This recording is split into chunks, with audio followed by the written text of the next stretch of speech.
నా పేరు శరణ్య. నేను ఈశ్వర్ సాయిల కో క్యారెక్టర్ ఈశ్వర్ సాయి వైఫ్ని. బేసిక్గా నా హస్బెండ్ నార్మల్గా అయితే మాత్రం మా రిలేషన్ 7 years బట్టి ఎప్పుడు ఎలాంటి డిస్టర్బెన్స్ అయితే లేవు. ట్రూత్గా చెప్పాలంటే నా హస్బెండ్లో నేను ఈ 7 సంవత్సరాలు ఒక్కసారి కూడా నేను ఎప్పుడు ఇలాంటి పొరపాట్లు ఎప్పుడు చూడలేదు. టెక్స్టులు మెసేజ్లు నా దగ్గర ప్రూఫ్లు ఉన్నాయి.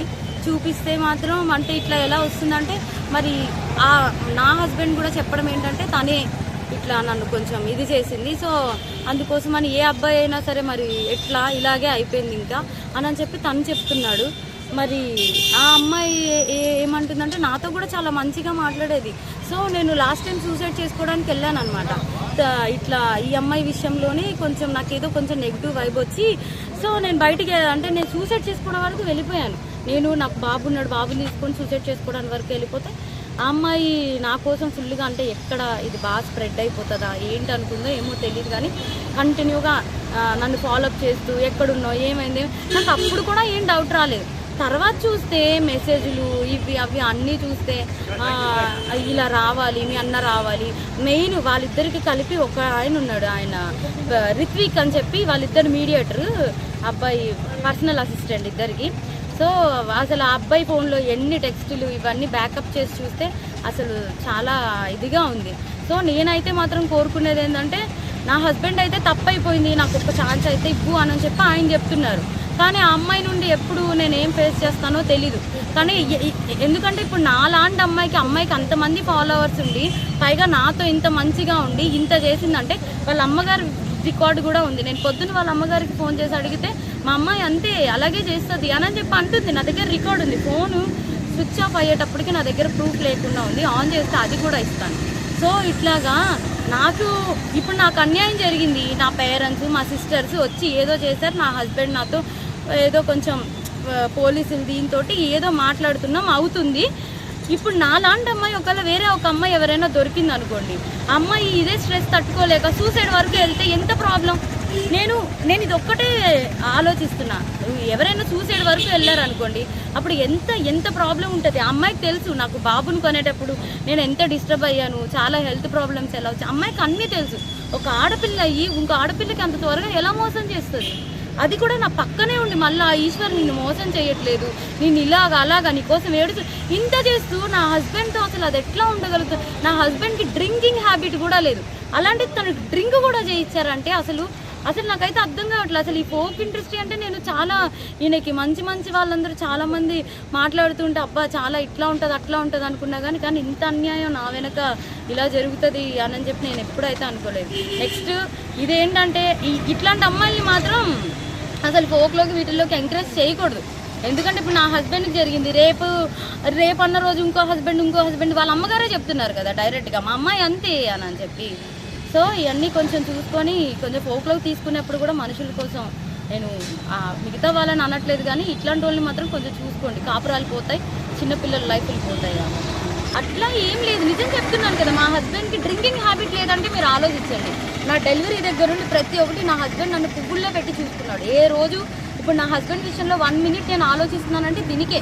నా బిడ్డను కానీ నన్ను కానీ ఇంత కేర్గా చూసుకుని అబ్బాయి ఏమంటున్నాడు, ఇప్పుడు ఒక అమ్మాయి వచ్చి నా మీద పడిపోతే నేను ఏం చేస్తా, ఇప్పుడు ఒక షూట్లో ఉన్న వాళ్ళం మేము అంత క్లోజ్ అయిపోతుంటే నేను ఏం చేయగలుగుతా అంటున్నాడు.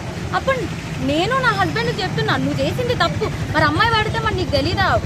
ఆబ్వియస్గా ఒక అబ్బాయి ఇప్పుడు నీకు పెళ్ళం బిడ్డలు ఉన్నారు నీకు ఆ మాత్రం తెలీదా అంటే ఇంకా అయిపోయింది ఏదో అయిపోయింది. కానీ ఆ అమ్మాయికి తెలియాలి కదా, ఒక ఆడపిల్ల మరి తనకి తెలియాలి కదా. సో నాకు ఇబ్బంది ఎక్స్ట్రా కోసం అయితే తెలియదు. ఫోక్ కోసం మాట్లాడితే మాత్రం చాలామంది మంచి వాళ్ళని అయితే నేను చూస్తూనే ఉన్నాను కదా, చాలామంది మంచిగానే ఉన్నారు. కానీ ఇలా పక్కనే ఉండి గొంతు కోసే వాళ్ళని నేను ఇప్పుడే చూసాను. పైగా ఆ అమ్మాయి ఇంత సెలబ్రిటీ లాగా అన్నిట్లో డీలో వీటిల్లో వాటిల్లో ఇంత వచ్చి ఒక ఆడపిల్ల జీవితం ఒక్కసారైనా ఆలోచించాలి. పైగా తనకి బ్రేకప్ కూడా అయింది. తను నాకు చెప్పుకొని కూడా బాధపడితే నేను అన్నాను మీ బాయ్ ఫ్రెండ్ మీకు ఇట్లా చేసినప్పుడు మీరు ఎట్లా అయితే బాధపడ్డారో అట్లాగే కదా అని చెప్పి కూడా అన్నాను కూడా. తనకి ఆ మాత్రం అసలు ఏవి గుర్తు రాకుండా ఇంత ఎట్లా చేసిందో నాకు అర్థం కావట్లేదు. ఎందుకంటే మీరు అనుకోవచ్చు ఇప్పుడు ఏంటి ఈ అమ్మాయి కోసమే చెప్తుంది వాళ్ళ హస్బెండ్ కోసం. నా హస్బెండ్ 7 years బట్టి నేను కాపురం చేశాను కాబట్టి తన కోసం నాకు తెలుసు. అది నేను చెప్పే తన కోసం నాకు తెలుసు. తను కూడా ఒకటే కదా అంటున్నాడు, మీద పడిపోతే నేను ఏం చేయగలుగుతాను అననే అంటున్నాడు. సో ఇదేం చెప్తున్నానంటే కొంచెం ఈ రోజుల్లో అమ్మాయిలతో కొంచెం జాగ్రత్తగా ఉండాలి, ఫ్రెండ్స్ ఇది అవి అని చెప్పి కూడా నమ్మద్దు. ఈ ఫోక్ వీటిల్లోకి అయితే మాత్రం ఫోక్ అనే కాదు, దేంట్లో అయినా సరే పంపించే ముందు ఒకసారి ఆలోచించుకోండి అంతే. అండ్ ఏం కాదు, జస్ట్ చెప్పాలంటే నా హస్బెండ్తో యాక్ట్ చేస్తూ ఉంటేనే నాకు అట్లా తెలుసు. ఎక్స్ట్రా ఫ్యామిలీ ఫ్రెండ్స్ ఇవేం నీడ్ ఇట్లాంటివి అయితే లేవు. సో నాకు తెలిసి అమ్మాయి నార్మల్ క్యాజువల్గానే నా హస్బెండ్ త్రూనే పరిచయం. సో పోలీస్ స్టేషన్కి రావడానికి రీజన్ అంటే అదే ఇట్లా మరి ఇప్పుడు అదే అంటున్నాను కదా, నాకు జరిగింది ఆ అమ్మాయి ఈరోజు ఇది అయిపోతుంది, ఇంకొకరు వెళ్ళి ఇట్లాగే చేస్తే ఇప్పుడు నాకంటే నా ఫ్యామిలీ సపోర్ట్ ఉంది, ఊరు నుండి వచ్చి ఏదో చేసుకుంటున్నాం, ఏదో అవుతుంది. చెప్పాలంటే మా అత్తగారు వాళ్ళు కూడా అందరూ మంచి సపోర్టివ్గా నాకు ఇట్లా ఉంటున్నారు కాబట్టి ఏదో అవుతుంది. ఒకవేళ ఏ సపోర్టివ్ లేని అమ్మాయి అయితే ఇలా బిడ్డను పెట్టుకున్న అమ్మాయి చచ్చిపోయి ఉండేదే కదా. ఎందుకు అంతవరకు నేనే వెళ్ళాను సూసైడ్ వరకు? ఎందుకంటే నా దగ్గర మెసేజెస్ ఉన్నాయి. నేను నా హస్బెండ్కి చెప్పా 7 ఏళ్ళు బట్టి నీళ్ళు ఏ ప్రాబ్లం లేదు, ఇప్పుడు ఎందుకు వస్తుంది, అంత ప్రాబ్లం ఎందుకు అయింది ఏంటి అని చెప్పి నేను ఇన్ని మెసేజెస్ చేసిన. పొద్దున్న నేను ఫోన్ చేసినప్పుడు కూడా ఆమె ఏమనిందంటే, ఈశ్వర్ నాతో లేడు, షూట్లో ఉన్నాడు, నాకు రెస్టారెంట్ ఉంటే ఆ రెస్టారెంట్ అబ్బాయి కూడా కాల్ చేస్తాను, నాకు ఎందుకు ఉట్టిగా కాల్ చేస్తారు అని అంటే, ఇంత నటిస్తూ కూడా ఇట్లా చేస్తుంటే ఇంకొకరి జీవితం నాశనం అవ్వకుండా ఎట్లా ఉంటుంది చెప్పండి మీరే. ఇప్పుడు నేను ఒక మదర్ని కాబట్టి మదర్ ప్లేస్లో ఉంటే ఆలోచిస్తున్నా. ఇప్పుడు ఎన్నో సూసైడ్లు అవుతున్నాయి, ఇలాంటి వాళ్ళు ఉంటే అవ్వదా? ఇలా అవ్వకుండా ఉంటుందా? అమ్మో ఇట్లాంటి వాళ్ళు అసలు మస్తు డేంజర్, అసలు పక్కనే ఉంది. నేనైతే అసలు బిలీవ్ చేయలేదు అసలు ఇట్లా అని. షైవ్లోకి వెళ్ళి షాక్ అయ్యాను అసలు. అదే ఇట్లా రెడ్డి భవన్ అని చెప్పి ఆ ప్లేస్లోకి వెళ్ళి పట్టుకున్నాము. సో నేనేం చెప్తున్నానంటే అదే కొంచెం ఇట్లా అయితే కొంచెం చూసుకోండి. జనాలను ఎవరిని కూడా ఇంత త్వరగా బిలీవ్ చేసి ఎవరైనా సరే స్ట్రాంగ్గా ఉండండి. ఉమెన్ అనేవాళ్ళు చాలా స్ట్రాంగ్గా ఉండడం బెస్ట్. మనం కుమిలిపోతుంటే ఇలాంటి వాళ్ళు చేసుకుంటూ పోతారు. నా అలాంటి అమ్మాయి ఇంక అమ్మాయి ఇది అవ్వకూడదు. నా హస్బెండ్ విషయానికి వస్తే మాత్రం నేను ఇది ఒక్కటే చెప్పగలుగుతాను, తను అంత బ్యాడ్ పర్సన్ అయితే కాదు. నేను 7 ఏళ్ళు బట్టి నా మొగుడితో కాపురం చేశాను, తన కోసం నాకు తెలుసు. సో సడన్గా ఒక అమ్మాయి రావడంతో మారాడు అని అంటే, తను దీనికి ముందు కూడా సాంగ్స్ చేశాడు. తనేమి ఇది ఫస్ట్ సాంగ్ కాదు కదా చెప్పాలంటే, తనదేమి ఇదేం ఫస్ట్ సాంగ్ కాదు. తను మారాలి అనుకుంటే తను ఫోక్లోకి వచ్చిన తర్వాతే మారచ్చు. ఇంకా చాలా మందితో చాలా సాంగ్స్ చేశాడు, అవునా?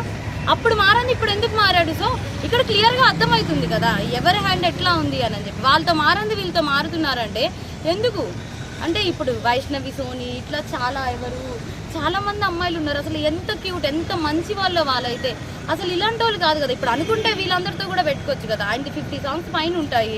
సో పెట్టుకోవాలంటే 50 మందితో పెట్టుకోకుండా ఎందుకు ఈ అమ్మాయితోటే పెట్టుకుంటాడు?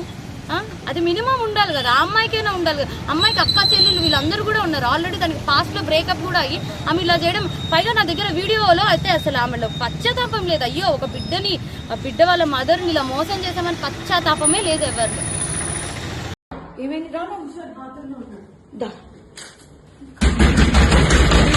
వాట్ వి వాంట్ అది దీనికోసమే మేము వచ్చాం. పెళ్ళైన దొరికడా? విశాల్ ఇదిగో ఈ అమ్మాయి దాన్ని